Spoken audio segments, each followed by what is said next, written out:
Hello everyone, welcome back to my YouTube channel English Ocean Hub. I hope guys you all are doing great. Guys आज मेरे पास में 50 most important English words meaning है।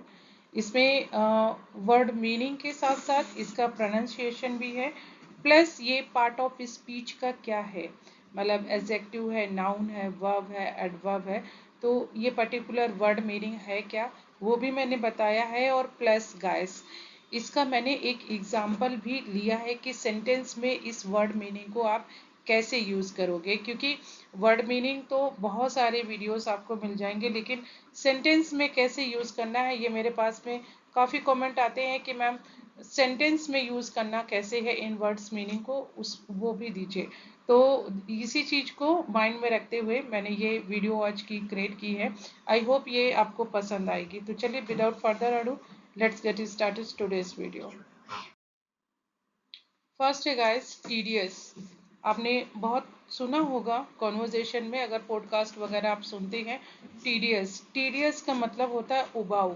जब कोई काम अगर आपको उबाऊ लगता है या कोई मीटिंग आपको उबाऊ लगती है तो आप बोल सकते हैं टीडियस। और ये गाइस एक एडजेक्टिव है, ये पार्ट ऑफ स्पीच का एडजेक्टिव है टीडियस। टीडियस मीन्स उबाऊ। और इसका एग्जाम्पल देखते हैं। द वर्क वॉज टीडियस, काम उबाऊ था। ऐसे ही आप मीटिंग वॉज टीडियस, मीटिंग उबाऊ थी। या आप ऐसे ही सेंटेंसेस आप बना सकते हैं इसके यूज करके टीडियस को। सेकेंड है गैस अंडर प्रिविलेज्ड। गैस आपने सुना होगा प्रिविलेज। प्रिविलेज मतलब होता है कि किसी चीज से सम्मानित होना, किसी चीज का जैसे आप बोलते हैं ना कि I am very privilege to have you here, मतलब आपका यहाँ होना मेरा सौभाग्य है। तो प्रिविलेज मतलब सौभाग्य, और अंडर प्रिविलेज मीन्स वंचित होना किसी चीज से। तो ये है अंडर प्रिविलेज्ड, और ये आपका एडजेक्टिव है अंडर प्रिविलेज्ड, मतलब किसी चीज से वंचित होना। इसका एग्जाम्पल देखते हैं। Many under privilege children do not have access to education. कई वंचित बच्चों को शिक्षा नहीं मिलती, मतलब अंडर प्रिविलेज्ड, उनको इसका सौभाग्य नहीं प्राप्त है। तो प्रिविलेज और अंडर प्रिविलेज, मतलब प्रिविलेज का जस्ट आपका अपोजिट है अंडर प्रिविलेज। नेक्स्ट है गाइस एडमायर। एडमायर का मतलब होता है प्रशंसक, किसी को फॉलो करना, किसी की प्रशंसा करना, मतलब आप प्रशंसक है। और ये एक नाउन है एडमायर। जैसे आप बोल सकते हैं कि भाई मैं ना चंदन सर हैं जो इंग्लिश ट्रेनर है, मैं उनकी बहुत बड़ी एडमायर, मतलब मैं उनको एडमायर करती हूँ, मैं उनकी बहुत बड़ी प्रशंसक हूँ। ये एक नाउन है। एग्जाम्पल देखिए। He is a great admire of Mahatma Gandhi. वह महात्मा गांधी का बहुत बड़ा प्रशंसक है। तो ये है एडमायर। नेक्स्ट है मोडेस्ट। मोडेस्ट का मतलब होता है विनम्र। विनम्र, मोडेस्ट, और ये एक एडजेक्टिव है। She is very modest despite her achievements. अपनी उपलब्धियों के बावजूद वह बहुत विनम्र है, मॉडेस्ट। इंटेलेक्ट। इंटेलेक्ट मीन्स बुद्धिमत्ता। इंटेलेक्चुअलिटी बोलते हैं ना, तो इंटेलेक्ट मीन्स बुद्धिमत्ता, और ये एक नाउन है। जैसे कि आपको बोलना है कि I really admire her intellect, मतलब मैं उसकी बुद्धिमत्ता की प्रशंसक हूँ। एग्जाम्पल यहाँ पे है। His intellect and wisdom make him a great leader. उसकी बुद्धिमत्ता और ज्ञान उसे महान नेता बनाते हैं। अपार्ट। अपार्ट का मतलब होता है अलग, अलग, किसी चीज से अलग होना। जैसे बोलते हैं ना कि वो भाई दे आर पोल्स अपार्ट, वो एक दूसरे से बिल्कुल अलग है। और ये गाइस एक एडवर्ब है, apart. They live apart but remain good friends. वे अलग रहते हैं लेकिन अच्छे दोस्त बने रहते हैं, मतलब अच्छे दोस्त हैं। मेस्मराइज, मेस्मराइज का मतलब होता है मोहित, मोहित होना, मेस्मराइज। और ये एक वर्ब है, तो एज पर टेंस आप इसको यूज कर सकते हैं। जैसे आपका कंटिन्यूअस में यूज करना है तो मेस्मराइजिंग हो जाएगा, अगर आपको as a second form past में यूज करना है तो मेस्मराइज्ड हो जाएगा। तो ये एक वर्ब है और इसका मतलब होता है मग्न, मुग्ध या मोहित होना। The audience was mesmerized by the magician tricks. दर्शक जादूगर की चालों से मोहित हो गए। जैसे आप कोई कहीं पर विजिट करते हैं और कोई बहुत ही आपको ब्यूटीफुल सीरीन व्यू दिखता है, तो आप उसको देखकर बोल सकते हो it's a really mesmerising view, या उसको देखकर मैं मेस्मराइज्ड हो गया, तो आप उसके लिए मेस्मराइज्ड बोल सकते हैं। व्यू हमेशा मेस्मराइजिंग होता है, मतलब मग्न मुग्ध करने वाला।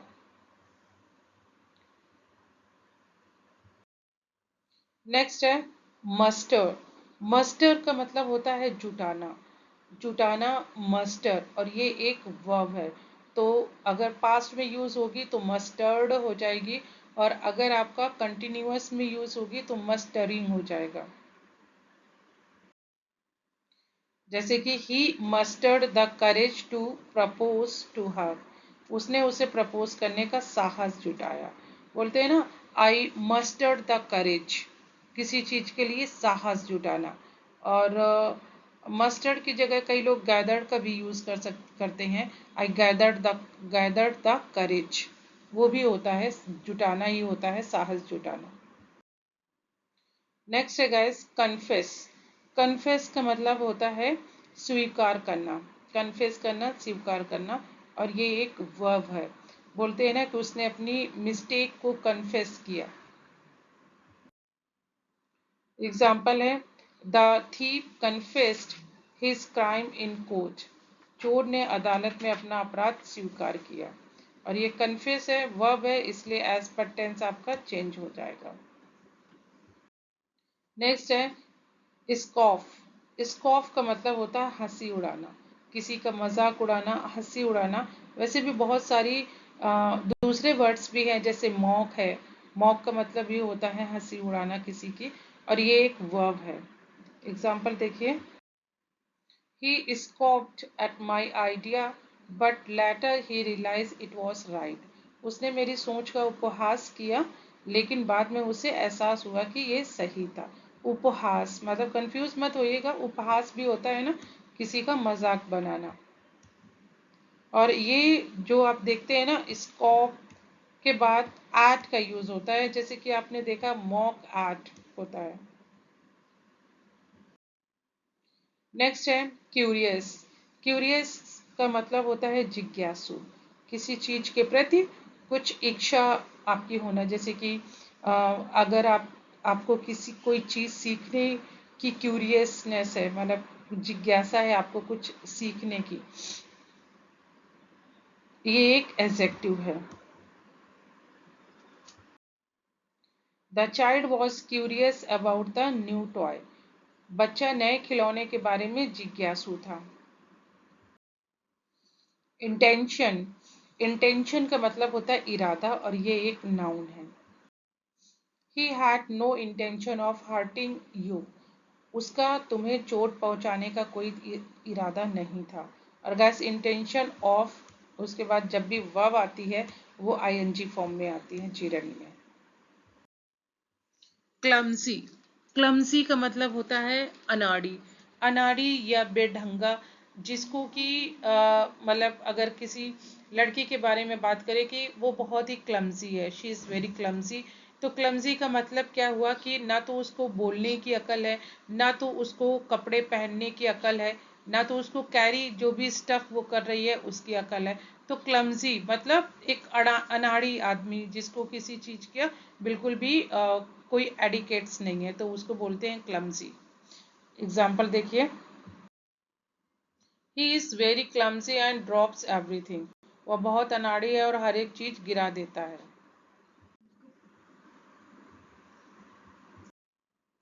मिस्टीरियस।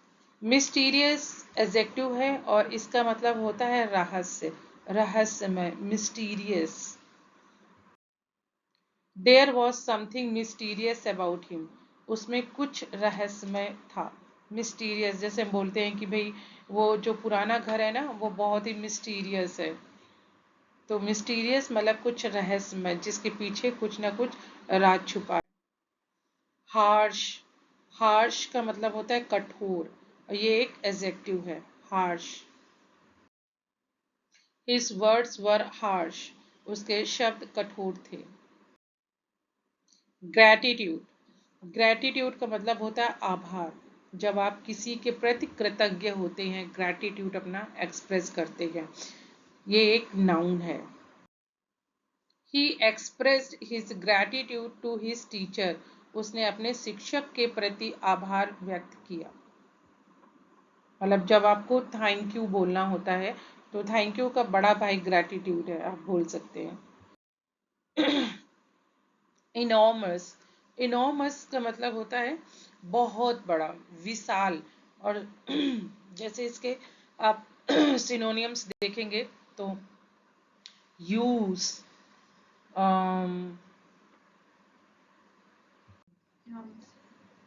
सो यूज, जायंट, इनॉर्मस, लार्ज, इन सब का मतलब एक ही होता है बहुत बड़ा, और ये एक एडजेक्टिव है।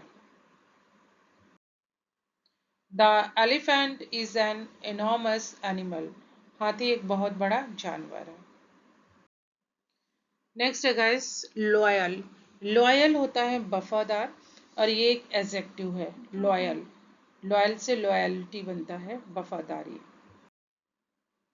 अ dog is a loyal pet, कुत्ता एक वफादार पालतू जानवर है।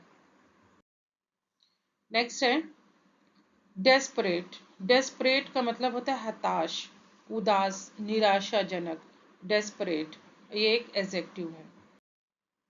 He was desperate for a job, और नौकरी के लिए हताश था, मतलब बिल्कुल डेस्परेट की, उसकी जो इच्छा होती है ना वो बहुत तीव्र हो जाती है किसी चीज के प्रति, बिल्कुल मतलब हर एक कंडीशन को क्रॉस करने के लिए तैयार होता है।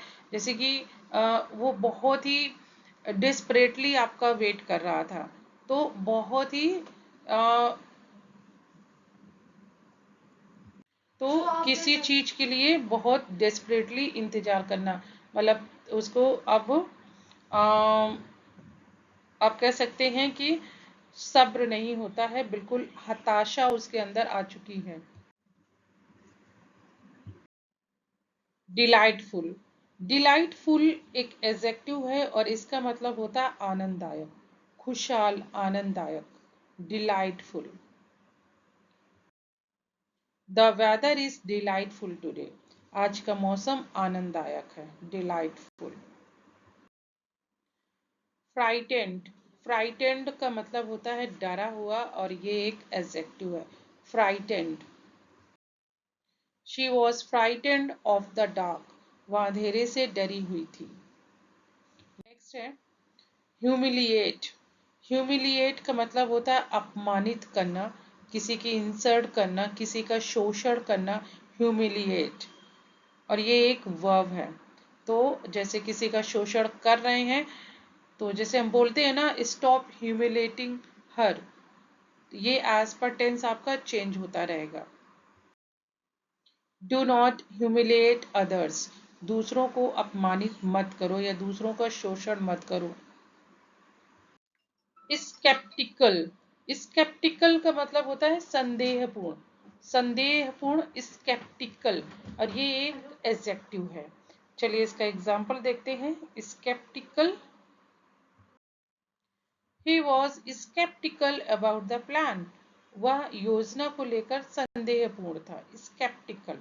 और नेक्स्ट है guys last but not the least, resilient, resilient का मतलब होता है लचीला, लचीला इन द सेंस कि जैसे आप किसी कंडीशन में है, मान लो कि आपका एक्सीडेंट हो गया और अगर आपने अपनी हेल्थ को बहुत अच्छे से रिकवर कर लिया, बाउंस बैक किया अपनी नॉर्मल जो आपकी पहले थी, एक्सीडेंट से पहले थी, तो आप में रेजिलियंस है, मतलब एक लचीलापन है, और आप क्या है, रेजिलियंट है। तो किसी भी सिचुएशन को अगर फेस करने की आप में क्षमता है, इट मीन्स कि आप रेजिलियंट है, आप में वो लचीलापन है कि आप सिचुएशन को बाउंस बैक कर सकते हैं गैस। तो यही होता है रेजिलियंट, और ये एक एडजेक्टिव है। एग्जाम्पल है, she is resilient in tough situations, वह कठिन परिस्थितियों में भी लचीली रहती है, मतलब उसको ज़्यादा कोई फर्क नहीं पड़ता है, ठीक है, वो सिचुएशन के अकॉर्डिंग अपने आप को बैंड कर लेती है। तो यही है रेजिलियंस, कि अगर आप सिचुएशन के अकॉर्डिंग अपने आप को बैंड कर पाते हैं, सिचुएशन के अकॉर्डिंग अपने आप को ढाल लेते हैं, तो ये गाइस है रेजिलियंट। और आई होप ये वीडियो गाइस आपको पसंद आया होगा। पसंद आया है तो लाइक कीजिए और कमेंट करके मुझे अपना फीडबैक दीजिए गाइस। आप वोकैब्स भी साथ में लर्न करते हुए चलिए, क्योंकि वोकैब्स को लर्न करना बहुत इंपॉर्टेंट है गाइस। तो ठीक है, आप जो मैं डिफरेंट कुछ करती हूँ, जैसे कि कुछ सीरीज में चला रही हूँ, फिर मैं टर्न करती हूँ एकदम से, तो आप लोग देखना ही उसको बंद कर देते हैं गाइस। वोकैब्स जो ये वर्ड मीनिंग है, ये क्रूशियल पार्ट है आपका इंग्लिश लर्निंग का, तो इसको मत मिस कीजिएगा। चलो गाइस, मिलती हूँ नेक्स्ट वीडियो में। Till then keep practising, keep learning, have a wonderful day.